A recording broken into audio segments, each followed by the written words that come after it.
ቶተንሃም ከአርሰናል የሰሜን ለንደን ደርቢ በወሳኝ ሰዓቱ ላይ የሚከናወን ምርጥ ፍልሚያ እሁድ የሚደረግ ጨዋታ ይሆናል። የቶተንሃምና አርሰናል ጨዋታ ያው ቅዳሜና እሁድ በቀጥታ ስርጭት እንጂ በኖርማል ፕሮግራም ስለማንገባ ነው ቀደም ብለን ጨዋታ የምንመለከተው። የኤቨርተን የማንቸስተር ዩናይትድ የሰኞን ጨዋታ ደግሞ በሰኞ ፕሮግራማችን ሰፊ አተታ የምንሰጠው ጉዳይ ይሆናል። ቶተንሃም ከአርሰናል ቅድም እንዳልኩት ኒውካስል በርካታ ተጫዋቾች እንደተጎዱበት ስናነሳ ነበር አይደለ? ብሩኖ ጊማሬዥን ጨምሮ የቶተንሃም ደግሞ ይብሳል። ትናንት ደግሞ ማን እንደተጎዳ ሰው ኦዶበርት ዊልሰን ኦዶበርት ኤሲኤል ደግሞ እንዳለ ጉዳታቸው እኮ የሚዘገን የኤሲኤል የጉልበት የምናምን ረጃጅም ጊዜ የሚያቆይ ማዲሰን ዲጂያን ኩልሲቪስኪ መሐመድ ቅዱስ ዊልሰን ኦዶበርት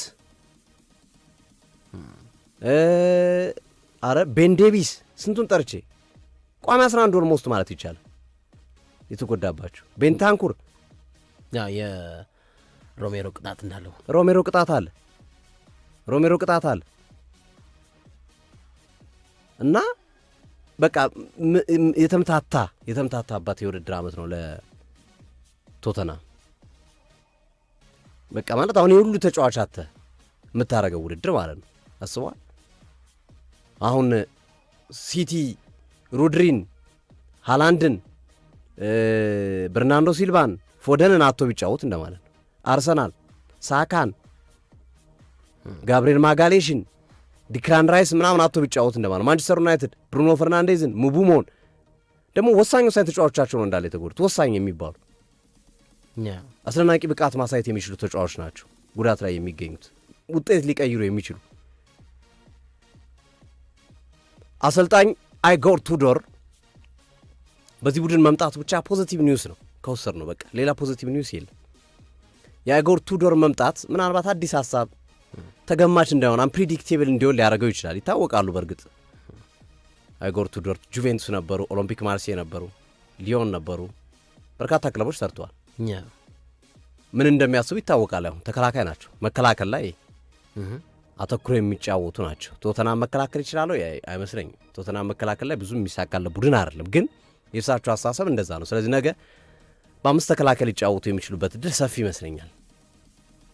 ፓሊኒያ፣ ሚኪ ቫን ደ ቬን የመሳሰሉት። ኬቨን ዳንሶ ራሱ ጉዳት እኮ ድራጉሰን አለ ደግሞ። በጣም በሚገርም ሁኔታ ደግሞ ጨዋታ ላይ ደግሞ የሚጎዱ ይበዛሉ። ጨዋታ ሲያደርጉ በ90 ደቂቃ የሚጎዱ ተጫዋቾች ብዙ ናቸው እየተጎዱ የሚወጡት።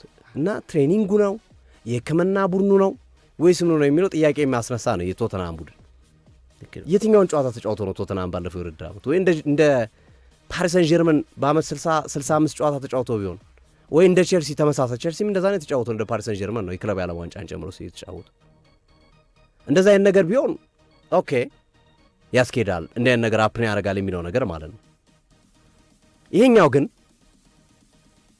ጫና በሌለበት ሁኔታ ነው ጉዳት የሚያስተናግዱት።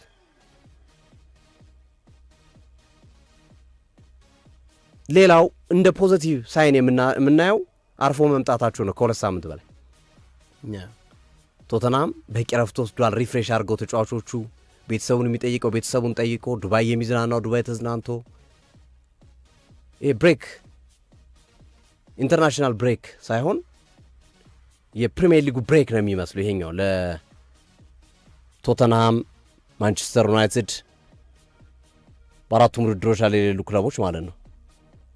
ስፔሻሊ የፕሪሚየር ሊግና የሀገር ውስጥ ውድድር ላይ የሌሉ ተጠቃሚ ናቸው። ኤፍኤ ካፕም ሊግ ካፕም ቶተንሃም ስለሌለ ማለት ነው ተጠቃሚ ናቸው።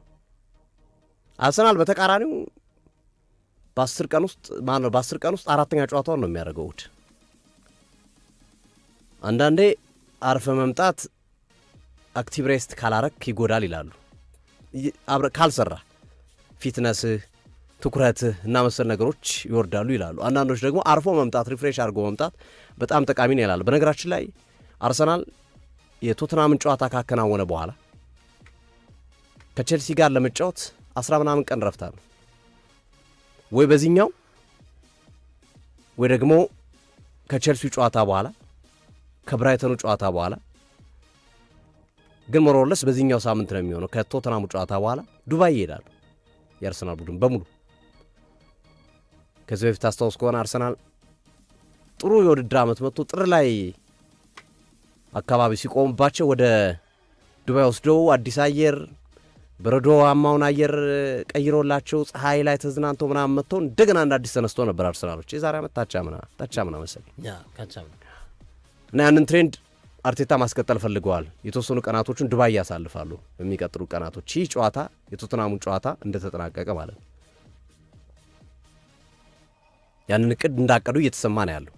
ዝሮ ዝሮ ወደ ዱባይ መሄዳቸው አይቀርም በሚቀጥሉት ሳምንታት አርሰናሎች እና የ8 ቀን የ9 ቀን ልዩነት አለ። 9 ቀን ጨዋታ ከቸልሲ ጨዋታ በኋላ በቶተናምና በቸልሲ በቶተናምና በቸልሲ ዴፊኒትሊ እሱ ነው ምልክ አለ። በዛ መሀል የመሄድ እቅድ አላቸው በቂ ጊዜ ስላለ ማለት ነው። ሪፍሬሽ የማድረግ ቡድናቸውን እድል አላቸው። ከዱባይ በላይ ግን አርሰናል በቂ ስኳር ነበረው ሪፍሬሽ ለማድረግ ሚካኤል አርቴታ ክፍተት ነው እንጂ ዱባይም ሳትሄድ በደንብ ሪፍሬሽ የሚያደርጉ ልጆች ነበሩ። ቡድኑን የሚያድሱል የሚያስተካክሉል ተጫዋቾች እንዳሉ እንመለከታለን። ስለዚህ ቶተናም በብዙ ኔጌቲቭ ነገር ውስጥ ነው የሚመጣ ቡድን ነው።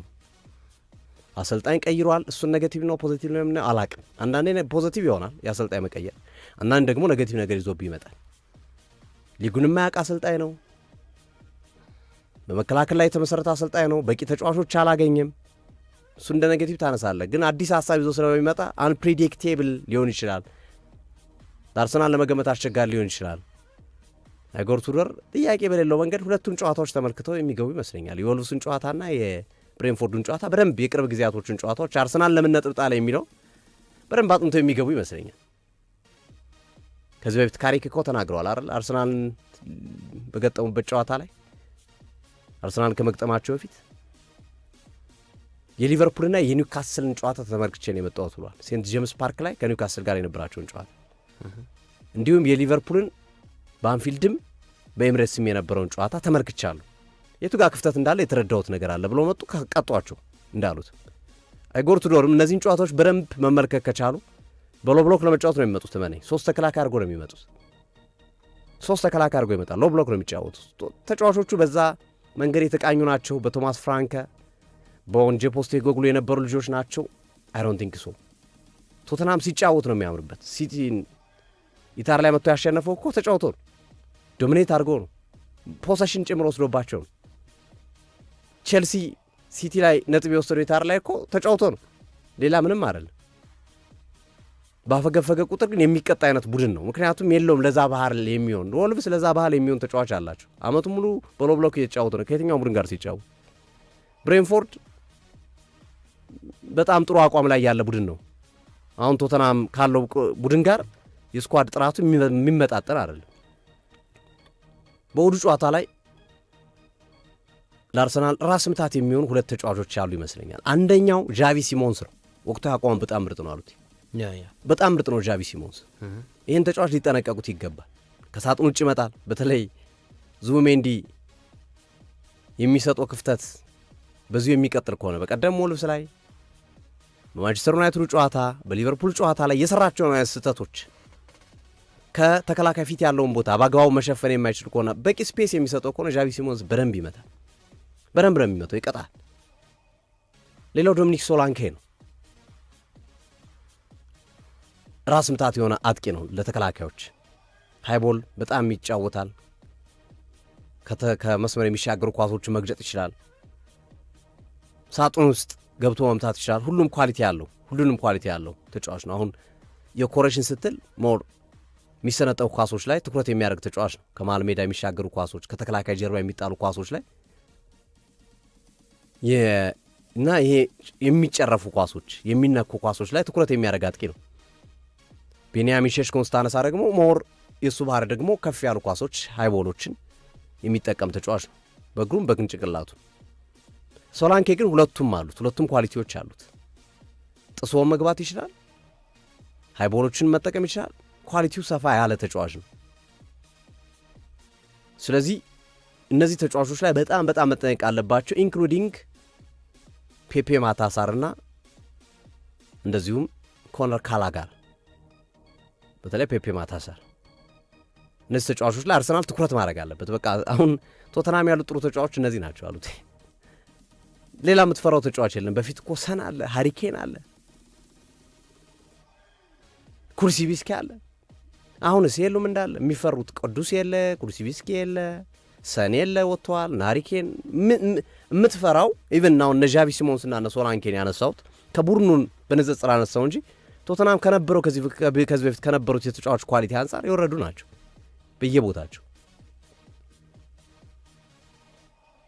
እና ይሄ ድል አርሰናል ጥሩ አጋጣሚ ይመስላል። አርሰናል ደግሞ በእሁዱ ጨዋታ ላይ የቡድኑ ስኳድ ዴፕስ ቦስት አድርጓል። ማርቲን ኦዲጋርድ ተመልሷል ከጉዳት። ካይ ሃቨርትዝ ተመልሶላቸዋል እንደሚገባ አርቴታ ከወልሱ ጨዋታ ፊት ተናግረዋል። ማክስ ዶማን ተመልሷል። ብቸኛው በዚህ ሰዓት ሆስፒታል የሚገኘው ሚካኤል ሜሪኖ ብቻ ነው። በቃ ሌሎቹ እንዳሉ ንጹህ ናቸው። ኢቨን ትሮሳርድ በቀደም አፍንጫ ላይ የመሰበር የመመታት አደጋ አጋጥሞት ነበር፣ ግን አገግሟል ተብሏል። በጨዋታው ላይ የመድረስ እድሉ ሰፊ ነው። ትሮሳርድ የሳካ ድካም ነው፣ ጉዳት አይደለም። ስለዚህ ሙሉ ስኳድን ነው አርሰናል ይዘው የሚመጣው ከቀዩም ካልጫውም ከሁሉም አማርጦ መጠቀም የሚችልበት ማለት ነው። አርቴታ አይጠቀሙበትም እንጂ በእሁዱ ጨዋታ ላይ ሚኬል አርቴታ በወልቭሱ ጨዋታ ላይ ደካማ የነበሩ ተጫዋቾችን ሊቀጧቸው ይገባል የሚል እምነት አለ። ቲምበር፣ ዙቢሜንዲ፣ ማርቲኔሊ ጀማሪ መሆን የለባቸው። ምክንያቱም ቁጭ ብሎ ማየት አለባቸው። ድካም ሊሆን ይችላል። የትኩረት ሂደት የሚቀንስበትን መንገዶች ሊኖሩ ይችላሉ። ደካማ የነበሩ ተጫዋቾችን በተከታታይ ጨዋታ ነው እየደከሙ ያሉት። በብሬንፎርድም በወልቭሱ ጨዋታም ተመሳሳይ ባህሪ ነው ያሳዩት። አትፈርድም። አሁን ላይ ዙቢሜንዲና ቲምበርን የሚተቹበት ጊዜ ነው ብዬ አላምንም።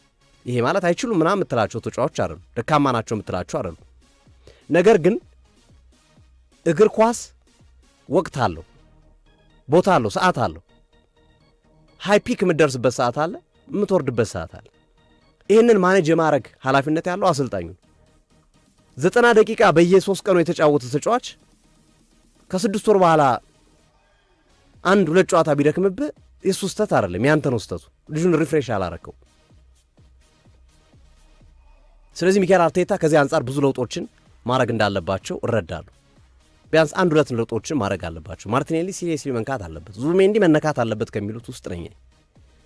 በእርግጥ ራይስ ማነው ኢዜም ገብቶ ያሳየው አቋም አስደሳች ባይሆንም ግን በዙቢሜንዲ መቀጠል የአርሰናል አማካይ መስመርን በሚቀጥለው ጨዋታም ዋጋ የሚያስከፍል ይመስላል። ልጁ ደክሞታል።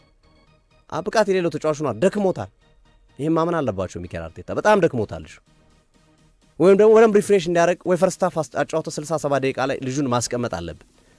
ሌላ አቅም ያለው ተጫዋች ገብቶ ጨዋታውን ኮንትሮል እንዲያደርግ። ብሬንፎርዱ ላይም ጨዋታ ወልቭስም ጨዋታ ላይ ሚኬል አርቴታ አንድ ቀላል ነገር ቢሰሩ ይሄ ሁሉ ጣጣ ያመጣባቸው ነበር። ብሬንፎርድን እየመሩ ኖርጋርድን ቢያስገቡ ተከላካይ መስመሩ እርጋታ ይኖረው ነበር፣ ኳሱ ማኔጅ ይደረግ ነበር። ወልቭስን እየመሩ ኖርጋርድን ቢያስገቡ ያበቃለት ነበር። አንድ ቀላል ስራ ነው መስራት ያቀታቸው። ሌላውን ሜጀር ስህተቶችን እንተዋቸውን እቺ ቀላል ስራ መስራት ቢችሉ ነገሮች መስተካከል ይችሉ ነበር።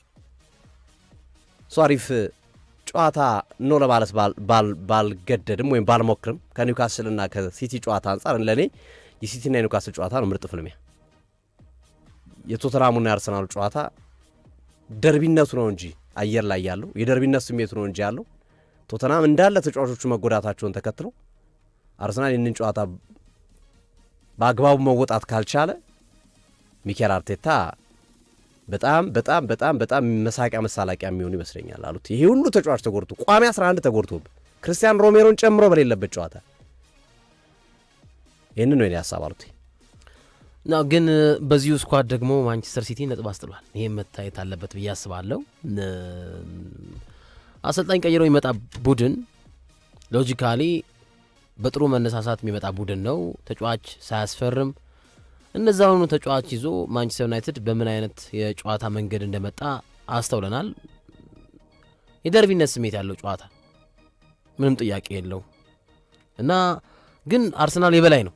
ያለፉትን አመታትም አርሰናል በቶተንሃም ሆስፐር ላይ ያለው የበላይነት ጥሩ የሚባል አይ ቲንክ ለመጨረሻ ጊዜ በፕሪሚየር ሊጉ ቶተንሃም በሜዳው አርሰናልን ማሸነፍ የቻለበት አጋጣሚ በ2021-22 3-0 ማነው 2-0 በፕሪሚየር ሊጉ ድል ያደረገበት ጨዋታ እንደሆነ ማስታወስ ይቻላል። እና ተጫዋቾች በጉዳት ላይም ሆነውም ሳይሆኑም ቶትንሃም አርሰናልን በገጠመባቸው ያለፉት ዓመታት የአርሰናል ዶሚናንሲ ከፍተኛ ነው፣ ጥያቄ የለው።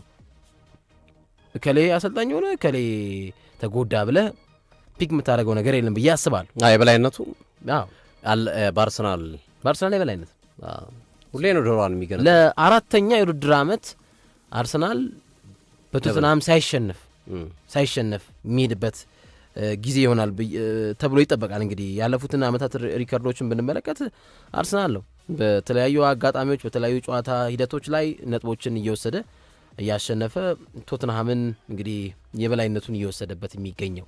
ግን አሁን የአርሰናል ኮንፊደንስ በምን አይነት መልኩ ነው ያለው? ኢቨን ቶትንሃምም ያው በኮንፊደንስ ነገር ቶትንሃም ወርዷል። ኢቨን አሁን እኮ ኢጎር ቱዶር እኮ ላለመውረድ ነው ቶትንሃምን የሚያጫውቱት የሚሉ ሀሳቦችም እየፈለቁ ይገኛሉና ከዚህ አኳያ ጥሩ ጨዋታ እንመለከትበታለን ብዬ አስባለሁ። ግን የቶትንሃም የተጫዋቾች ጉዳት በጣም በከፍተኛ መልኩ ከፍ ያለበት ነገር ከመሆኑ አኳያ የአርሰናል ደግሞ አዳዲስ ተጫዋቾች ከጉዳት አገግመው ወደዚህ መጥተዋል። እንዳልከው የ3-4-2-1 የጨዋታ መንገድን ተግባራዊ ያደርጋሉ ተብሎ ይጠበቃል። ኢጎር ቱዶር ያቻ ውጤትን አልፈልግም አይ ላይክ ቱ ፕሌይ ኦፌንሲቭሊ ያሏቸው አስተያየቶች ይህን ጨዋታ እንድጠብቀው ያደርጋል። ግን ተጫዋቾች በጣም በብዙ መልኩ በየዲፓርትመንቱ በጉዳት ቤርጋቨል ራሱ የለም። አዎ እና የ3-4-2-1 የጨዋታ መንገድን ይዘው ሲገቡ በተለይ በዋናነት በላዚዮም በዩቬንቱስም በነበሯቸው ቆይታዎች ላይ የ3-4-2-1 የጨዋታ መንገዶችን ተግባራዊ ሲያደርጉ እንደተመለከትን መናገር ይቻላል። ስለዚህ በዚህ ጨዋታ ላይ ቶትንሃም በጉዳት ታምሷል። ግን ቢታመስም እንደምንም አድርጎ እነ አርክ ግሬንም እንዲሁም እነ ፓሊኒያንም ወደ ኋላ በመሳብ የሶስት ተከላካዩ ሚና ያስጀምራል ተብሎ ይጠበቃል። ኮነር ጋላገር፣ ዩቭስ ቤሱማ፣ ፔፕሳር የመሃል ሜዳውን ይምሩታል ተብሎ ይጠበቃል። እንግዲህ ሮናልድ ኮሎሜኒ ወይም ማቲያስ ቴል ከጃቪ ሲሞንስ ጋር በማጣመር ከዶሚኒክ ሶላንኬ ፊት ለፊት ይሆናሉ ተብሎ ይጠበቃል ማለት ነው። ግን በአርሰናል ላይ እኔ አሁን ያለኝ ጥያቄ ኢቭን በዴቪድ ራያ ላይም ያለኝ ጥያቄ ከፍተኛ ሆኖ አገኘዋለሁ። በተለይ ዴቪድ ራያ እየሰራቸው ያለው ስህተቶች በጣም ከፍተኛ ሆኗል። ለምሳሌ በሰንደርላንዱ ጨዋታ አርሰናል 2-2 ሲወጣ ከተከላካዮች ጋር የነበረው ኮሚኒኬሽን እና ታይሚንግ፣ አርሰናል ከወልቭስ ጋር 2-2 ሲወጣ የነበረው ኮሚኒኬሽን ከገበሬ ማጋለስ ጋር ልክ ነው ወይ? አይመስልም። የፓሲንግ አኩሬሲውም ልክ አልነበርም። በዚህኛው ጨዋታ ላይ ዴቪድ ራያ በእግር ኳስ የሚጫወት ነው፣ ስዊፐር ኪፐር፣ የዘመናዊ እግር ኳስ አንዱ መገለጫ ግብ ጠባቂ ነው ተብሎ ነው እንግዲህ አርቴታ ያመጣው። ግን በመጀመሪያው አጋማሽ ከወልቭስ ጋር ሲጫወቱ 6 ኳሶችን ለማቀበል ሙከራ አደረገ። ከ6ቱ 4ቱ ተሳክቶለት ኳሶቹ ለቡድን ጓደኞቹ ደርሰዋል። 2ቱ ደግሞ ስኬታማ አልነበረም። በዚህ ረገድ 67% አኩሬት ነበር ተብሏል። ግን ሁለተኛው አጋማሽ ላይ የዴቪድ ራያ የፓሲንግ አኩሬሲ በጣም ፍጹም የተለየ ነበር። ከዚህ ቀደም ከሰራቸው ስህተቶች ውስጥ በጣም ጎልተው የወጡ ናቸው ተብሏል። 15 ኳሶችን ለማቀበል ሙከራ አድርጓል ሰከንድ ሃፍ ላይ በወልቭሱ ጨዋታ። ግን ከ15ቱ ኳሶች ለቡድን ጓደኞቹ ማቀበል የቻለው ወይም ስኬታማ የሆነው 5ቱ ብቻ ናቸው። 10ሩ ስኬታማ አልነበረም። which is 33% የኳስ አኩሬሲው ልክ ነበር ከመቶኛ። ይሄ በዴቪድ ራያ ላይም ጣቶች እንዲቀሰሩ የሚያደርግበት አጋጣሚ እንዳለ ምንም ጥያቄ የለውም። ይቻላል። ሰከንድ ሃፍ ላይ በጣም ከባድ ስህተቶች ሰርቷል። 4 ነጥብ በሱ ምክንያት ጥሩ አርሰናል አይደል? በትንሹ ማለት ነው። የብሬንፎርዱ የማን ነው? የሰንደርላንዱ የበቀደሙ የትናንት የወልፍሱ ምንም ጥያቄ የለውም። ሁለቱም ጎሎች ናቸው። ሁለቱም ጎሎች ተመሳሳይ ናቸው። የመጀመሪያው ጎል ማንበብ ጨዋታውን ማንበብ አለብን። ተከላካዩን ከያዙ ተከላካይ ጋር ለምንድነው የምትደረቡ? ልክ ነው። ተከላካይ ኳስ ሊያገኝ እየተዘጋጀ ለሚደት ትደረባለህ ወይ እንዲያወጣው ነው ማድረግ ወይ ቶ ማለት ነው ያለብን መጮ ነው ያለብንና የሱ ስህተት ነው። ጥያቄ የሚያስነሳ ነው። ግን አሪፍ ግብ ጠባቂ አላቸው እኮ ሚካኤል አርቴታ፣ ኬፓ በጣም ጥሩ ግብ ጠባቂ። ለምን እንደማይሞክሩት እሱንም መንካት አለባቸው በየቦታዎቹ ላይ ቲምበርን በቤን ዋይት ማርቲኔሊን አሊያም ኤዜን ማስገባት እና የማጥቃት ኢንሲደንቱን ደግሞ ወይም ደግሞ አንዳንዴ የሉዊስ ስኬሊ ሚና እኮ አንዳንዴ ኦቨር ጀብደጅነት አለው። ኮንፊደንሱ በጣም ከፍ ይላል እና ዋጋ ያስከፍልሃል እንጂ በቲም ውስጥ በሚደረጉ ጨዋታዎች ላይ ለቡድን ክሬቲቪቲ የሉዊስ ስኬሊን ብቃት ጥሩ ነው። ምክንያቱም እየተሳበ ወደ መሀል ይመጣልሃል። ወደ መሀል ሲመጣ የመሀሉን መከላከሉ ነው እኮ አሁን እኮ ግን የአርሰናል ደግሞ አሁን ክሬቲቪቲ ዜሮ ሆና አሁን 4 አማካኝ እንዲሆን ለማድረግ ራይዝን ኦዲጋርድን ስኬሊ ሲገባ ስኬሊን ወደዚህ ታመጣዋል መሀል ላይ ይድላል። ስለዚህ በ4 አማካኝ በሆነ ስሌት 4 አማካኝ ነገር ማድረግ አለባቸው ተብሎ ይጠበቃል። በፕሪሚየር ሊጉ ታሪክ 20ኛ ደረጃ ላይ የተቀመጠ ቡድን በ2-0 እየተመራ የፕሪሚየር ሊጉ መሪ ነጥብ አስጥሎ አያውቅም። ይሄ ለመጀመሪያ ጊዜ በአርቴታ ስር የተመዘገበ በጣም የሚያዋርድ አንገት የሚያስደፋ ሪከርድ በጣም